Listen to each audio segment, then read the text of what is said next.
Olá, meu nome é Ivan, seja bem-vindo ao Cinema Pop. Quando a gente era criança, quem não passou horas na frente da TV assistindo aos desenhos da Hanna-Barbera? Eu era uma dessas crianças que passavam um tempão assistindo desenhos. Hoje vamos falar um pouco sobre Hanna-Barbera e também sobre alguns desenhos que eles produziram. Mas eles produziram tantos e tantos desenhos incríveis que eu vou ter que dividir esse vídeo em 2 ou 3 partes, senão ele vai ficar muito longo.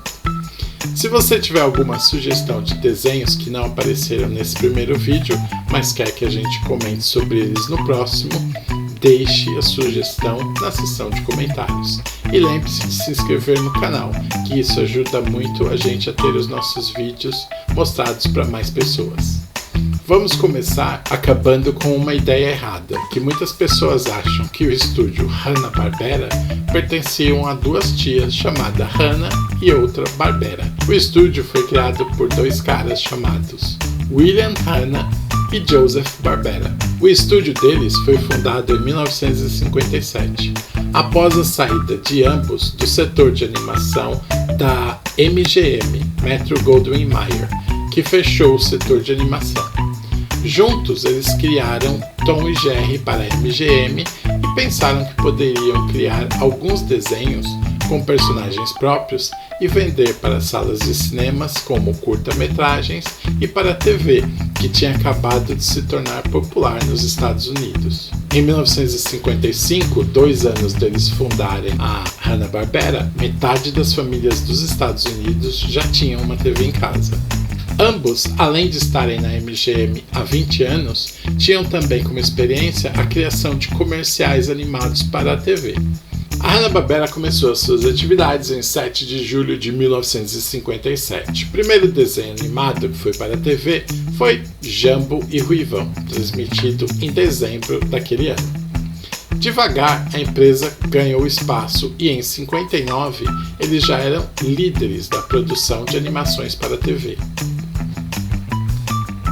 Em 1960, os Flintstones estrearam como se fosse uma sitcom, apesar de ser um desenho animado, e eles ficaram 6 temporadas no ar fazendo enorme sucesso. A Hanna-Barbera criou diversos desenhos que foram muito populares, e aqui nós vamos falar de apenas alguns deles. Eu vou ter que dividir esses vídeos em 2 ou 3 ou mais partes, porque são muitos desenhos que eles produziram. Espero que você nos ajude deixando nos comentários as suas sugestões e falando o que esses desenhos representaram para você. Combinado? Aguardo suas respostas, hein? Atenção! Eu não estou seguindo aqui nenhuma ordem cronológica e nenhuma ordem do tipo do pior para o melhor. Mas sim, estou colocando os desenhos aqui que eu me lembro um pouco melhor e que eu tive que fazer pesquisas para poder lembrar dos nomes, dos detalhes, e talvez os nomes não sejam iguais porque eu tive que traduzir do inglês e eu não me lembro direito dos nomes de alguns, ok? A vantagem que a gente tem hoje é que com a internet ficou mais fácil encontrar esses desenhos. Vamos começar com o Homem-Pássaro e o Galaxy Trio, que ficaram no ar por 2 temporadas. E devem ter chegado no Brasil provavelmente um pouco depois, já que era bem costumeiro os filmes e desenhos atrasarem para chegar aqui. Alguns atrasavam até 5 anos. O Homem-Pássaro era um ser humano comum, que foi agraciado com o poder recebido do deus Ra.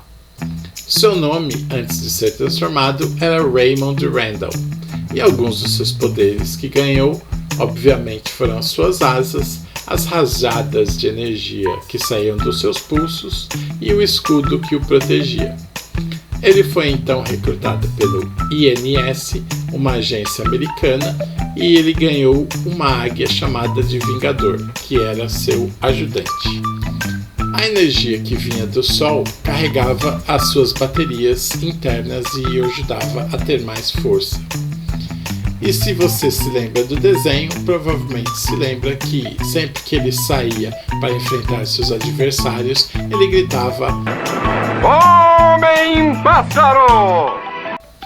O Falcão 7 era o seu chefe na INS e era de quem ele recebia as missões. O menino pássaro foi acrescentado depois ao desenho para que ele tivesse um ajudante, assim como outros heróis tinham, como por exemplo Batman tinha o Robin e o Flash tinha o Kid Flash. A organização criminosa chamada de FEAR era a principal inimiga do Homem-Pássaro e da INS. Eu lembro que FEAR tinha uma tradução, mas eu não me lembro qual era. Se você se lembrar, deixa aí nos comentários. Galaxy Trio. O grupo era formado por 2 homens e uma mulher. Todos eram alienígenas e tinham diferentes poderes. Todos eles trabalhavam para a Patrulha Galáctica. A flutuadora, como seu nome diz, conseguia flutuar e conseguia fazer, com seu poder, levitar objetos muito pesados. Ela é a filha do rei de um planeta e deixou sua vida de luxo para se alistar na Patrulha Galáctica e ajudar as pessoas que precisam. O Homem-Vapor tinha o poder de transformar seu corpo ou parte dele em diferentes tipos de vapor, como por exemplo gás ácido e gás congelante. O Homem-Meteoro, por sua vez, conseguia fazer crescer todo o seu corpo ou parte dele, por exemplo, apenas as pernas, apenas as mãos. Quando seus membros cresciam, ele também crescia em força. Ele conseguia esmagar tanques de guerra, por exemplo. As missões deles eram passadas por alguém que se chamava simplesmente chefe.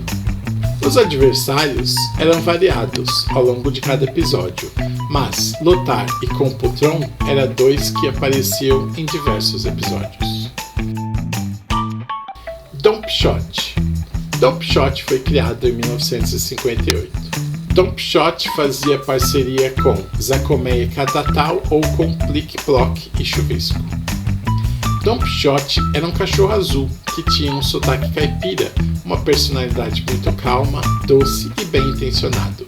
Frequentemente ele cantarolava a música querida Clementina e também dizia tenho que admitir que, muitas vezes dizendo tenho que admitir que você está certo.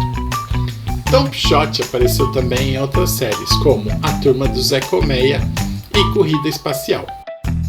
Frankenstein Jr. e Os Impossíveis. Frankenstein Jr. e Os Impossíveis estreou na TV americana em 66. A história de Frankenstein Jr. acontece em Civic City, onde o menino cientista Buzz Conroy e o seu pai, o professor Conroy, enfrentavam vilões. Buzz ativava o robô com seu anel de energia, e ambos enfrentavam diferentes vilões ao longo de 2 temporadas. Os Impossíveis eram um trio que no dia a dia eram apenas uma banda no estilo Beatles, mas que quando não estavam fazendo shows, se transformavam em super-heróis com os nomes de Multi-Homem, Homem-Mola e Homem-Fluido. O Multi-Homem conseguia fazer cópias de si mesmo, e assim podia cercar seus adversários, ou se você se lembra como eu, ele conseguia, por exemplo, fazer um tipo de escada, empilhando suas cópias uma nos ombros dos outros. O Homem-Mola conseguia transformar seus membros em molas, poderiam ser suas pernas ou seus braços, e isso fazia com que a sua força fosse muito aumentada, pois ele conseguia jogar objetos pesados muito longe. O Homem-Fluido se transformava em água, e ele podia, por exemplo, passar por baixo de portas, entrar ou sair de locais trancados através de festas. Quem enviava eles para as missões era um homem que aparecia no visor da guitarra e se chamava de Grande D.